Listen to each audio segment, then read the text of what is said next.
আমার মতো কারা কারা চিকেন কষা খেতে পছন্দ করো অবশ্যই কিন্তু কমেন্ট সেকশনে জানাবে। রাত্রির তো হয়ে গেছে বন্ধুরা, যথারীতি আমি আর বাপির খাবার বেড়ে নিয়েছি। এটা বাপি খাচ্ছে আর এটা আমার। আর বাপি বলছে নাকি মাংসটা খাবে না। তোমরাই বলো বন্ধুরা, এক পিস এনেছে মাংস, যদি না খায় তাহলে কখনো হয়? মাংসের লেগটার পিসটা দেখো জাস্ট কত বড়, এক পিসই এনেছি। এই লেগ পিস কারা কারা খেতে পছন্দ করো বলো তো দেখিনি। আমার তো দেখে একেবারে জিভে জল গড়াচ্ছে একেবারে কচি করে।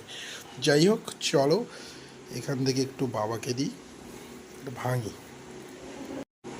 যাই হোক, এটা আমি নিলাম, এটা দিয়ে দিই বাপিকে। তাহলে চল খাওয়া শুরু করা যাক। রুটি নিয়ে নিলাম, নিয়ে প্রথমে একটু ডাল দিয়ে খেয়ে দেখি। এই ডাল দিয়ে চলো খাওয়া যাক। দারুণ, ডালটা কিন্তু একটু আলাদা স্বাদ। এবার মাংসটা দিয়ে খাই। এই মাংস দিয়ে ঝোল দিয়ে একেবারে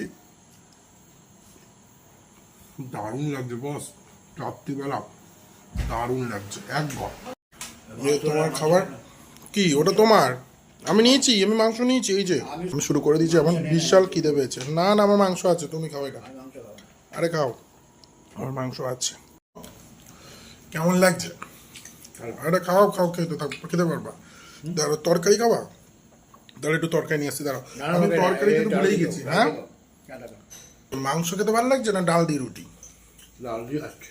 ডাল দিয়ে? আরে খাও তাহলে। এইভাবেই চললো আমার আর বাপির রাতের ডিনার আর কি। সকলে ভালো থাকবেন, সুস্থ থাকবেন, আর অবশ্যই ইউটিউবটা সাবস্ক্রাইব করে দেবেন। Thank you so much.